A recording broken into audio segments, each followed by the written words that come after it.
नमस्कार दोस्तों, स्वागत है आपका हमारे कार्यक्रम हमारे मेहमान में। दोस्तों, आज मैं आपको जिन शख्सियत से मिलवाने जा रही हूँ वह अभी अभी माउंट एल्ब्रस और किलिमंजारो पे फतह करने वाली भारत देश की सबसे अधिक उम्र की महिला पर्वतारोही बनी है।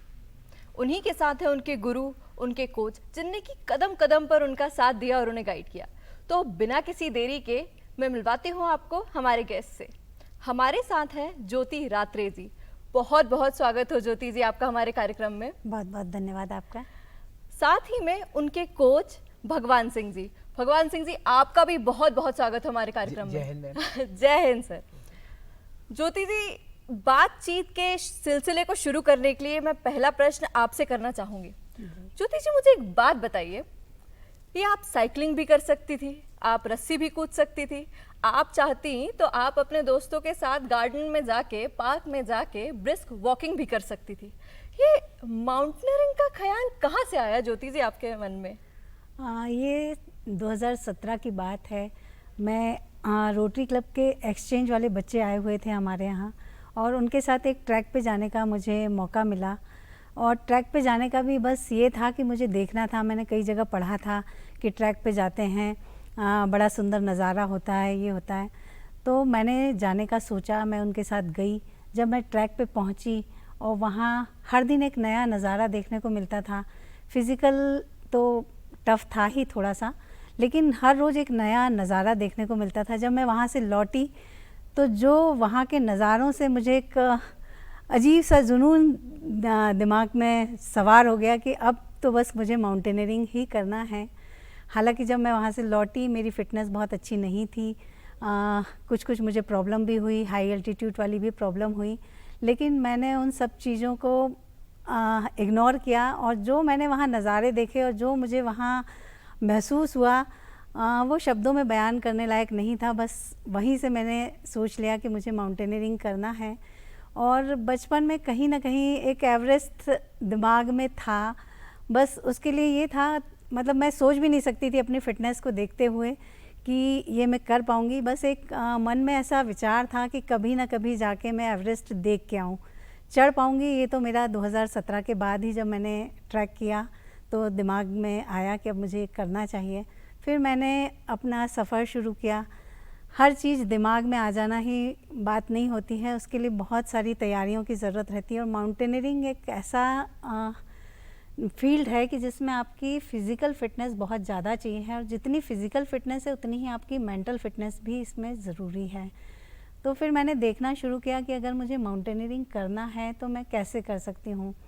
हमारे मध्य प्रदेश में ऐसा कुछ भी नहीं है कि जिससे आप ये सब चीज़ सीख सकते हैं, ना मुझे किसी भी बारे में कोई जानकारी थी। मैंने नेट के थ्रू पहले देखा कि पूरे अपने भारतवर्ष में कहाँ कहाँ इसकी ट्रेनिंग दी जाती है। जब मैंने देखा कि भारत में ऐसे 7 इंस्टीट्यूट है जो कि आपको माउंटेनियरिंग की ट्रेनिंग देते हैं, मैंने वहाँ हर जगह कांटेक्ट किया, उन लोगों से मैंने बात की, पर हर जगह उम्र ही मेरे आड़े आ रही थी, क्योंकि हर माउंटेनियरिंग इंस्टीट्यूट में 40 मतलब 40 की उम्र के बाद वो ट्रेनिंग नहीं देते हैं। ये मेरे लिए एक सबसे बड़ा चैलेंज हो गया था कि अगर मुझे ट्रेनिंग नहीं मिल रही है तो मैं कैसे कर पाऊँगी। फिर मैंने धीरे धीरे अपनी फ़िज़िकल फ़िटनेस, तो मैंने सोचा कि पहले अपन अपनी फ़िज़िकल फ़िटनेस पे ध्यान देते हैं, वो मैंने किया। फिर उसके बाद मैंने देखा कि अगर मुझे ऐसे ट्रेनिंग नहीं मिल रही तो मैं कैसे ट्रेनिंग ले सकती हूँ। तो मैंने फिर एक एक करके ऐसे चूज़ किया कि मैंने फिर जब थोड़ी मेरी 2017 के बाद 2018 में मैंने ये सोचा कि आखिर एवरेस्ट दिमाग में है तो मेरी फ़िटनेस कितनी है।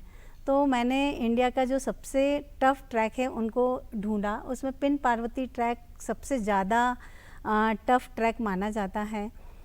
वो करीब 100 किलोमीटर लंबा है और 10 दिन का ट्रैक है और काफ़ी डिफ़िकल्ट है। मैंने वो करने की ठानी। जब मैंने उस ट्रैक के बारे में घर पे बात की तो घर पे हमारे हस्बैंड का जो रिएक्शन था, बोले तुमने देखा है वो ट्रैक कितना कठिन है। मैंने कहा हाँ, वो देखा है मैंने कि वो बहुत कठिन है, इसीलिए मुझे करना है। उन्होंने उस समय बहुत साथ दिया। वो खुद मेरे साथ में उस ट्रैक पे साथ में गए थे और वो ट्रैक हमने सक्सेसफुली 8 दिन में कंप्लीट कर लिया। वो करने के बाद थोड़ा और कॉन्फिडेंस आया मुझे कि हाँ मैं कुछ कर सकती हूँ। फिर मैंने साइकिलिंग वगैरह शुरू की।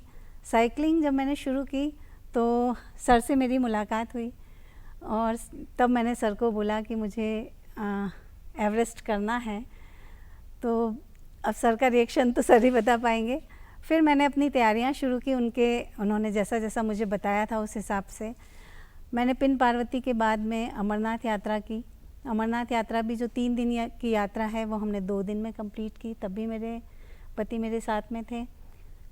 इस बीच में कोरोना आ गया, तो शायद वो मेरे लिए कुछ अच्छी खबर ही थी। मेरा अपना बिजनेस है जिसमें मैं बिजी रहती हूँ। कोरोना काल में मेरा बिजनेस पूरा बंद हो चुका था। किसका बिजनेस है मैम आपका? मेरा स्कूल यूनिफॉर्म का बिजनेस है। तो मैम ये आपने अभी अभी हमें बताया कि आप सर से जब मिले, सर आप इनके सफ़र के बारे में तो पहले से ही जानते हैं, जैसा कि अभी मैम ने बोला कि आपका रिएक्शन तो आप ही बता पाएंगे। सर आप हमें बताइए कि जब मैम आपके पास आई ये बोलने कि सर मुझे ट्रेन करिए माउंटेनियरिंग के लिए, तो आपका क्या रिएक्शन था, आपको क्या लगा और कैसे आपकी जर्नी मैम के साथ शुरू हुई? मैं 2016 एवरेस्ट चढ़ के आया। उसके बाद से 10 दिन के बाद से मेरे पास कम से कम मध्य प्रदेश से कम से कम रोज़ 25-30 कॉल इसीलिए आते थे, हमको भी ये चीज़ करना है, हमको भी ये चीज़ करना है, फ़ोन पे बात करना। और हम उस चीज़ में से प्रैक्टिकली निकल के आए हैं। बल्कि भोपाल के काफ़ी लोग मेरे पास मिलने आते थे। उसी कड़ी में मैडम भी उसी भीड़ में आई थी। सही बात है, समझे। मैंने मैडम को बोला, मैडम आप प्लीज़ मेरे पास आइए स्टेडियम में, आप मेरे से मिलिए। मैं आपको फ़ोन पर पूरी बात नहीं समझा सकता, मैं आपको एवरेस्ट के फ़ोटो दिखाऊंगा, वहाँ पे क्या क्या परेशानियों का सामना करना पड़ता है, वो चीज़ मैं आपको बिठा के समझाऊंगा। और इनको मैंने स्टेडियम बुलाया था और इनको मैंने ये सब चीज़ शेयर करी थी। मैंने कहा सबसे पहले आपको विल पावर आपकी स्ट्रॉन्ग है तो आप कितनी बड़ी चोटी चढ़ जाएंगी, और इसके लिए आपको फिजिकल ट्रेनिंग और तैयारी आप करना बहुत ज़रूरी है, क्योंकि भोपाल के अंदर ना माइनस टेम्परेचर है और ना ऐसे बर्फ़ पानी पहाड़ है, जिसलिए आपको कम से कम अगर फिजिकल पावर स्ट्रॉन्ग है तो कोई इतनी बड़ी चोटी आप चढ़ सकती हैं। तो इन्होंने कहा सही है, अच्छा आप मेरे को फिजिकल ट्रेनिंग दे सकते हैं। मैं आपको डेली तो नहीं दे सकता, मगर आपको वर्कआउट देता रहूँगा, तो आप फॉलो करते रहिए। और मैं मैडम को मनभावन टेकरी पे जब भी टाइम मिलता था इनको वहाँ पे गाइड करता था, बड़े तालाब पे बुला लेता था, वहाँ पे इनको गाइड करता रहता था। और मैडम के अंदर ये तो था कि हाँ मेरे को कुछ करना है। और हाँ, क्योंकि हर 3-4 दिन बाद फ़ोन आ जाता था, सर आपने मेरे को जो वर्कआउट दिया है वो मैंने कर लिया। हर 3 दिन बाद फ़ोन आया था, सर आपने जो मेरे को वर्कआउट दिया वो मैंने कर लिया। तो मैं कि अब तो मैडम को बिल्कुल पूरा ट्रेनिंग देना ही पड़ेगा, समझे।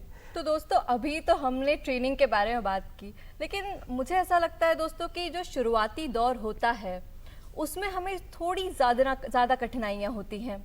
तो ज्योति जी से एक बार हम फिर पूछेंगे कि उनके शुरुआती दौर में, उनके ट्रेनिंग के टाइम में उन्हें क्या कठिनाइयाँ हुई। तो ज्योति जी आप हमें आप हमें अपनी कठिनाइयों के बारे में बताइए, और साथ ही में ये भी बताइए कि क्या कभी एज रिलेटेड प्रॉब्लम्स भी आपको हुई हैं, कभी आपको ऐसा लगा हो? जी, एज रिलेटेड प्रॉब्लम तो उतनी ज़्यादा नहीं थी, लेकिन ट्रेनिंग में मुझे प्रॉब्लम तो बहुत हुई, क्योंकि मैंने सोच ज़रूर लिया था लेकिन मैं उतनी ज़्यादा फिट नहीं थी। मैं एक आम महिला जो कि 40-45 साल की होती, उसकी क्या फ़िटनेस रहती, मेरी फ़िटनेस भी वही थी। बस मैं थोड़ा सा मेंटली स्ट्रॉन्ग थी, मेरे अंदर जुनून था, वही कुछ था कि उसी की वजह से मैं ये सब कुछ कर पाई हूँ। तो जब मैंने फ़िज़िकल अपनी फ़िटनेस चालू की तो मुझे बहुत सारे प्रॉब्लम आए। सबसे पहला तो मेरे साथ दिक्कत थी, मुझे जो था थोड़ा सा भी मैं चलती थी या दौड़ लगाती थी मुझे सांस फूलने लगती थी, जबकि माउंटेन में तो ये सबसे ज़्यादा कठिन बात हो जाती है। तो फिर मैंने उस पर विजय प्राप्त की कि मैंने सुबह योगा वगैरह किया, अपनी एक्सरसाइज की सांसों के लिए, जो कि गाइडेड ब्रीदिंग एक्सरसाइज होती हैं, वो भी सब मैंने नेट से वगैरह देख के ही उन सब को करना शुरू किया। मैं 5 मिनट भी लगातार दौड़ नहीं सकती थी। मैंने अपने इस चीज़ को ऐसे बढ़ाया कि आज मैं अगर 5 मिनट दौड़ी हूँ तो कल मैं 6 मिनट दौड़ूंगी। धीरे धीरे करके मैंने अपने इसको बढ़ाया। आज मैं 10 किलोमीटर दौड़ लेती हूँ। दौड़ने के दौरान मेरे पैरों में दर्द शुरू हुआ।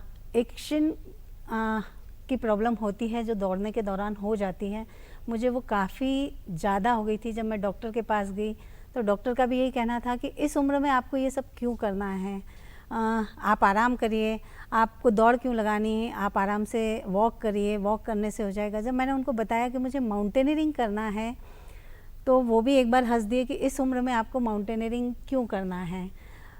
फिर मैंने उनकी बातों पे ज़्यादा ध्यान नहीं दिया। मैंने कहा आप तो अपना प्रिस्क्रिप्शन लिखिए, मुझे जो करना है वो मैं करूँगी। उन्होंने मुझे 3 हफ्ते का आराम करने के लिए बोला था, लेकिन मैंने वो आराम सिर्फ 1 हफ्ते ही किया, बाकी तो मैंने अपनी ट्रेनिंग शुरू कर दी। जी। और वैसे भी मेरा मानना है कि अगर आप शरीर के बस में हो जाते हैं तो शरीर आपको अपने बस में कर लेता है। ये मेरी शुरू से इस टाइप की थिंकिंग है कि अगर आप बीमार हैं और अगर आप सोच रहे हैं कि मैं तो बीमार हूँ तो आप और ज़्यादा बीमार हो जाते हैं। पर अगर आप बीमारी को एक निश्चित टाइम दे दें कि भाई अब तुमने देख लिया, अब 4 दिन हो गए, अब बहुत हो गई तुम्हारी, जी जी आप अपना काम करने लग जाएं, तो मुझे लगता है कि शरीर भी फिर उसी तरह सोचने लग जाता है। और वो जी, आप कहना चाह रही काफी कुछ साइकोलॉजिकल भी जी होता है। जी जी जी जी। तो दोस्तों, देखा आपने, इन्हीं कठिनाइयों का सामना करते करते ज्योति जी बन गई हैं माउंट एल्ब्रस और माउंट किलिमंजारो पे फतेह करने वाली भारत देश की सबसे अधिक उम्र की पर्वतरोही। तो ज्योति जी, इसी बात पे हमारे दर्शक जरूर जानना चाहेंगे कि आपकी उम्र क्या है। जी, अभी मैं 52 साल की हो गई हूँ।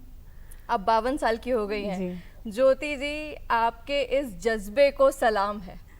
52 साल की उम्र में ये क्या कारनामा कर दिया आपने ज्योति जी। तो दोस्तों, अभी तक तो हमने की थी कठिनाइयों की बात। अब इन कठिनाइयों ने ज्योति जी को कहाँ लीड किया, हम उनकी बात करेंगे। जी हाँ, उनके अचीवमेंट्स की। ज्योति जी, आपने इतनी कठिनाइयों का सामना किया, इतनी मेहनत की, तो अब आप हमें बताइए कि इन कठिनाइयों का सामना करने के बाद क्या क्या अचीवमेंट्स रहे। आपका पहला अचीवमेंट क्या था ज्योति जी? पहला अचीवमेंट तो जब मैंने पिन पार्वती किया, जो कि 5300 मीटर हाइट पे था, वही मेरा पहला अचीवमेंट था। वहीं से मुझे कॉन्फिडेंस आया अपने ऊपर। फिर धीरे धीरे करके, क्योंकि मुझे, यही बात फिर से बोलूँगी मैं कि क्योंकि मुझे कहीं ट्रेनिंग नहीं मिल रही थी, मैंने अपने आप ही सारी प्रोग्रामिंग अपने लिए एवरेस्ट के लिए की कि मुझे कहाँ कहाँ जाना चाहिए। मुझे सर ने भी गाइड किया कि यहाँ रह के और सिर्फ दौड़ लगा के या जिम जाके आप नहीं कर सकते हैं, आपको इसके लिए बाहर निकलना पड़ेगा। तो जब कोरोना हुआ तो हमारी हर तरफ से ट्रेनिंग बंद हो गई थी। न हम बाहर दौड़ने जा सकते थे, न हम जिम जा सकते थे। उस दौरान मैंने इस सब को कैसे कन्वर्ट किया कि मेरी ट्रेनिंग डेली चलती रहे। मैंने अपने लिए एक जैकेट बनवाई है जिसमें कि 10 किलो तक वज़न उसमें बढ़ाया जा सकता है और उसको 1 किलो तक कम भी किया जा सकता है। वो जैकेट पहन के मैं सुबह से अपने घर के काम करती हूँ, तो 5-6 घंटे मैं उस वज़न वाली जैकेट को पहने रहती हूँ। क्योंकि माउंटेनियरिंग में ये होता है कि आप वज़न लेके आपको काफ़ी दूर तक चलना है, 4 घंटे डेली आपको वॉक करना है, ये प्रैक्टिस में रहता है। अब ये हमारी सब कुछ बंद हो चुकी थी, उसको मैं कैसे कन्वर्ट करती, मैंने उसको इस तरह से करा। घर की सीढ़ियाँ मैं एक दिन में करीब 1000 बार या 500 बार इस टाइप से मैंने घर की सीढ़ियों का चढ़ना उतरना किया। तो कोरोना काल में मैंने अपनी प्रैक्टिस बंद नहीं की और उसको चालू रखी। जैसे ही पैंडेमिक खुला और मुझे पता चला, तो मैंने, जो मेरी प्रैक्टिस की अगली कड़ी थी कि मुझे मनाली जाके माउंट देव टिब्बा फतह करना है, जो कि 6001 मीटर पे है। माउंट टिब्बा की एक ये खासियत थी कि वहाँ पर जो है आप पूरा एक दिन जो है वो आपको रॉक क्लाइंबिंग करनी होती है। तो मैंने उसको इसीलिए चुना था कि अगर मैं उसको चुनती हूँ और उसको करती हूँ तो मेरी रॉक क्लाइंबिंग की प्रैक्टिस हो जाएगी। और वो मैंने फतह कर लिया। 10 दिन का हमारा ट्रैक था और वो मैंने कर लिया। मुझे और ज़्यादा कॉन्फिडेंस आया। अब मुझे देखना था कि बर्फ़ पे कैसे चलते हैं, वहाँ क्या क्या चीज़ें यूज़ करना होती हैं। तो मैंने माउंट एल्ब्रस को उसके लिए चुना था। जी जी। फिर नेक्स्ट पैंडेमिक आ गया जी। फिर मतलब हर पहाड़ को चढ़ने के पहले मैंने एक पहाड़ चढ़ा है। बिल्कुल ज्योति जी। तो दोस्तों, देखा आपने ज्योति जी से हमें क्या कुछ सीखने को मिला, क्या कुछ जानने को मिला। अब मैं आपको ले चलूंगी भगवान जी के पास। उनसे हम कुछ किस्से और कहानियां जानेंगे उनकी जर्नी के। साथ ही मैं आपको बता दूं, भगवान जी ने इस दुनिया का सबसे ऊंचा पर्वत फतेह किया हुआ है। जी हाँ, मैं बात कर रही हूँ माउंट एवरेस्ट की। ये मध्य प्रदेश के पहले व्यक्ति हैं जिन्होंने माउंट एवरेस्ट फतेह किया। जी मैडम। भगवान जी, जैसा कि हम जानते हैं कि जब हम पहाड़ पे चढ़ना शुरू करते हैं, नीचे की जो वेजिटेशन वाला एरिया होता है, जो वहाँ पे तो बहुत सुंदर सुंदर हमें दृश्य देखने को मिल जाते हैं। लेकिन भगवान जी, जैसे ही हम ऊपर चढ़ने लगते हैं माउंटेन की तरफ, उतने ही खौफनाक दृश्य हमें देखने को मिलते हैं भगवान जी। तो आप हमें कुछ ऐसी कहानियां और किस्से बताइए और अपनी जर्नी के बारे में बताइए कि क्या कुछ आपको खूबसूरत और खौफनाक देखने को मिला। मैडम, मेरा 2016 में माउंट एवरेस्ट क्लाइंब हुआ। मैं एवरेस्ट ही आपको स्टार्टिंग बता रही हूँ अपनी। हमारा 8 लोगों का ग्रुप था। 8 लोगों में से हमारे 3 लोग मर गए और हम लोग 5 लोग माउंट एवरेस्ट चोटी पे पहुँचे। अब आप जो काम करने जा रहे हो आपके साथ ही मरते जा रहे हैं, तो आपका मनोबल डाउन होगा कि आपको आगे लेके जाएगा। ये घटना हमारे साथ 15वें दिन स्टार्ट हो गई थी माउंट एवरेस्ट में। जी समझे, हमारा पहला साथी मर गया, हमारा पूरा कैंप हिल गया था। जी जी हमारे मन में भी यही ख्याल आ रहे थे कि हम लोग भी ऐसे ही रात को मर जाएंगे, हमारे साथ क्या होगा। मगर नेगेटिव सोच दिमाग में नहीं आनी चाहिए। साहसिक खेल आपको विषम परिस्थितियों में रहना और जीतने की एक नई ऊर्जा, एक एनर्जी देती है। समझे, कभी भी हम ऐसी जगह माइनस नहीं सोचते कि नहीं क्या होगा। हर चुनौती के लिए आधी रात को तैयार रहते हैं, क्योंकि पहाड़ी एरिया में कोई पता नहीं चलता कि अभी धूप आ रही है, आधे घंटे बाद आइस फॉल चालू हो जाएगा और हमें उसका सामना करने के लिए तैयार रहना है। और गेम्स आपके इंडोर हो रहे हैं, सब तरीके से हो रहे हैं, यहाँ पे सभी सुविधाएं हैं। हम वहाँ किस परिस्थिति में कैसे पड़े हैं वो हम ही जानते हैं, घर वालों को किसी को कोई पता नहीं है। मेरा एवरेज 62 डेज़ का क्लाइंबिंग पीरियड का था, हमने 54 डेज़ में पूरा करा। 8 लोगों में से हम लोग 5 टॉप पे पहुँचे, 3 हमारे मर गए। एक दिन में हम लोगों को 40 किलो वजन टांग के और दिन में 10-10 घंटे क्लाइंब करना पड़ता था। माइनस टेम्परेचर में पानी नहीं है पीने के लिए। सबसे पहले तो बर्फ़ को उबाल के बॉईल करके पीने के लिए पानी बनाना पड़ता है। समझे, तो एवरेस्ट हो चाहे एवरेस्ट कोई सा भी पर्वत हो, 50% पावर से 50% विल पावर से क्लाइंब करा जाता है। समझे, आरुषि का आपने नाम सुना होगा, जिसका पैर कट गया था, जिसको बिछैंदी पाल ने माउंट एवरेस्ट करवाई थी। वो अपनी 50% पावर नहीं बल्कि 100% विल पावर से क्लाइंब कर पाई थी, क्योंकि उसके अंदर एक जुनून था कि उसे पैर कटने के बाद भी कुछ करके दिखाना था। और भगवान सिंह जी, ऐसा भी सुना गया है कि लोगों के वहाँ हाथ पैर सुन्न पड़ जाते हैं, आंखें काम करना बंद कर देती हैं, उंगलियां गलने लगती हैं, ऐसा भी कुछ होता है क्या? ये सच है?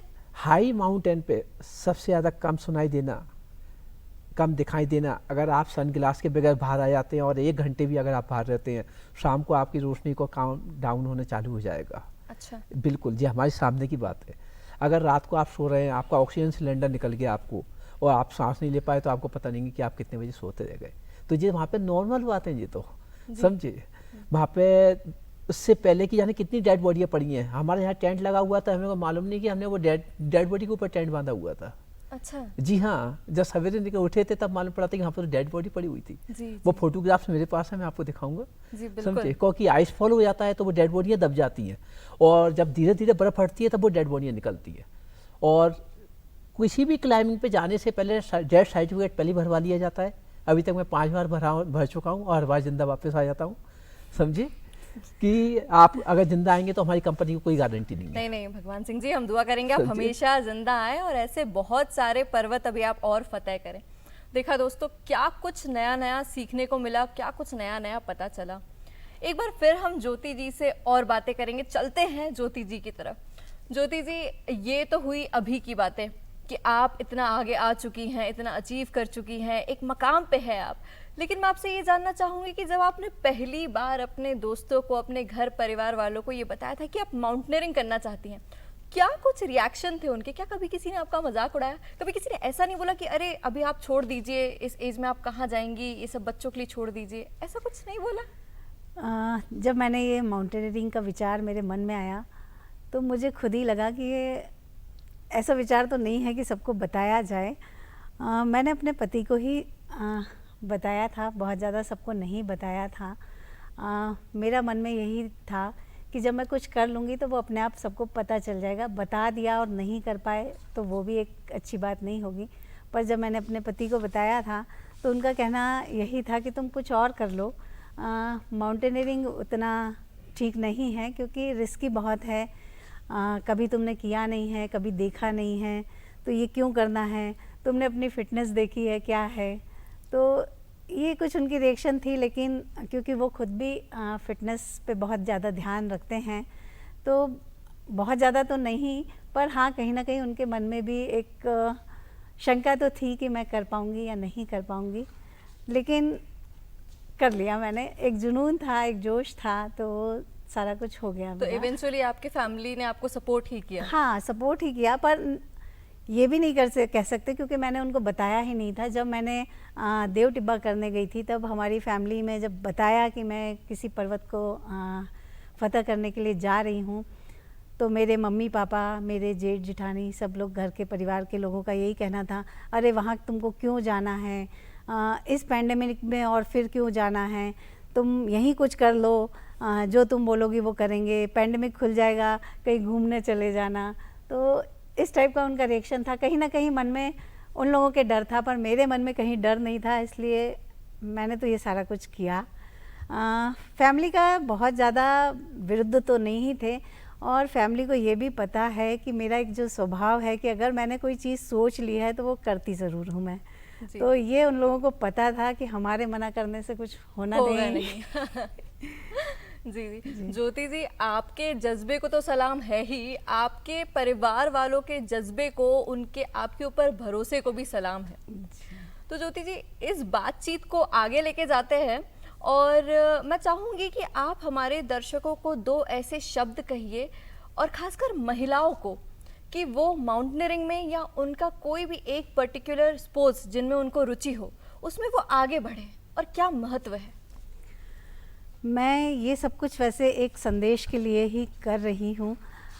मेरा अपना तो है ही कि मुझे करना है, पर इसके साथ एक संदेश ये भी है कि 50 के बाद जब महिलाएं ये सोचती हैं कि हमारा जीवन ख़त्म हो गया है, तो ये उनको नहीं सोचना है। मेरे ख्याल से 50 के बाद तो एक नया जीवन शुरू होता है। ये मेरा संदेश है सभी महिलाओं के लिए, क्योंकि 50 के बाद बहुत सारी जिम्मेदारियों से महिलाएं निवृत्त हो चुकी रहती हैं, और हर महिला का कहीं ना कहीं कुछ ना कुछ एक सपना होता है, चाहे वो सिलाई बुनाई को ही लेके हो। ऐसा नहीं है कि सबको माउंटेनियरिंग करना है, सबको दौड़ लगाना, सबको साइकिलिंग करना है। उनका जो भी छोटा सा सपना है वो उसको पूरा करें, और उसके लिए वो ये ना कहें कि मुझे घर से टाइम नहीं मिलता या घर का काम बहुत रहता है। जब मैंने ये माउंटेनियरिंग शुरू की, मुझे सभी ने, चाहे भगवान सिंह सर हों, चाहे बाकी और भी लोगों से मैंने बातचीत की, सबका ये कहना था कि आपको घर का बहुत सारी चीज़ें छोड़ के 5 से 6 घंटे की आपको ट्रेनिंग करना पड़ेगा। पर मेरा कहना सभी से यही रहा कि नहीं, मैं अपना सब कुछ करते हुए ये काम करूँगी, मैं कुछ भी चीज़ छोड़ूंगी नहीं, कि मैं अपने घर की जिम्मेदारियों को छोड़ दूँ या मैं घर के कामों को छोड़ के और फिर ये काम करूँ, तो ये नहीं है। आप अपने लिए टाइम निकालिए, हर दिन आप 5 मिनट टाइम निकालिए, अगले दिन आप 6 मिनट टाइम निकालिए। जब आप धीरे धीरे अपने लिए टाइम निकालने लगेंगे, आपके पास टाइम होता जाएगा। तो इस तरह आप अपने शौक़ पूरे कर सकते हैं। यही मेरा संदेश हर महिला के लिए।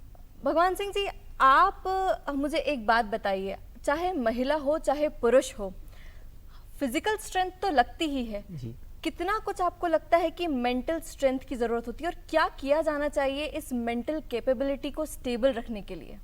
मैडम, कुछ लोग सोचते हैं और कुछ लोग बोलते हैं, कुछ करके दिखाते हैं। अगर आप सफलता किसी को 2 महीने में मिलती है, किसी को 2 साल में मिलती है, मगर सोच ले तो मिलती ज़रूर है। पर भगवान सिंह जी, इसकी चाबी क्या है? कैसे हम अपनी मेंटल हेल्थ को बरकरार रखें, पूरा ऊपर तक जाने, ऊपर नीचे से ऊपर तक जाने तक? अपने आप को पहले, आपका जो टारगेट है उस पर फोकस, उसके बाद आपको परिवार पे भी फोकस, आपका पढ़ाई, आपका जॉब, वो भी फोकस। अपने को पहले बांटिए। जी, एक ही चीज़, आज दिन खराब हो गया तो आप दूसरी चीज़ से हट गए, नहीं। अगर आप मेंटलिटी प्रॉपर पावर है, प्रॉपर आप है ना अच्छा सोच लेते हैं, हर छोटी छोटी बातों पर दिमाग खराब नहीं कर सकते, तो आप है ना सफलता जरूर पा सकते हैं। बिल्कुल। इसमें कोई कहने वाली बात नहीं है कि नहीं। आपकी ज़िंदगी का पर डे एक दिन कम होता जा रहा है, वो वापस नहीं आने वाला। वो आपको एक दिन में आपको डिसीजन लेना है कि मेरे को कितने बजे उठना है, कितने बजे ऑफिस जाना है, कितने बजे पढ़ाई करना है, कितने बजे रात को खाना खाना है, कितने बजे अपने को सुबह की तैयारी करना है। बिल्कुल। क्योंकि आलसी लोग बहाने ढूंढते हैं जी, करने वाले के लिए एक एक सेकंड कीमती होता है। जी बिल्कुल। मेरा मानना जी है। तो अगर जिसने टारगेट मान लिया है, तो मैं कह रहा हूँ कितनी बड़ी चुनौती आ जाए वो उसका सामना कर सकता है, और उदाहरण में हम दोनों आपके सामने बैठे। सही कह रहे हैं आप भगवान सिंह जी। बहुत मज़े आए हमें आपसे बात करके, बहुत कुछ सीखने को मिला। मैं आशा करती हूँ कि हमारे दर्शकों को भी इतना ही कुछ सीखने को मिला होगा। आपका बहुत बहुत धन्यवाद ज्योति जी, भगवान सिंह जी, हमारे कार्यक्रम पे आने का। बहुत बहुत धन्यवाद। तो देखा दोस्तों, क्या कुछ सीखने को मिला। दोस्तों, अब वक्त आ चुका है इस कार्यक्रम को समाप्त करने का, पर दोस्तों आप हमें बताना बिल्कुल ना भूलें कि आपको हमारा ये एपिसोड कैसा लगा। मिलेंगे अगले एपिसोड में, तब तक मुझे इजाज़त दीजिए।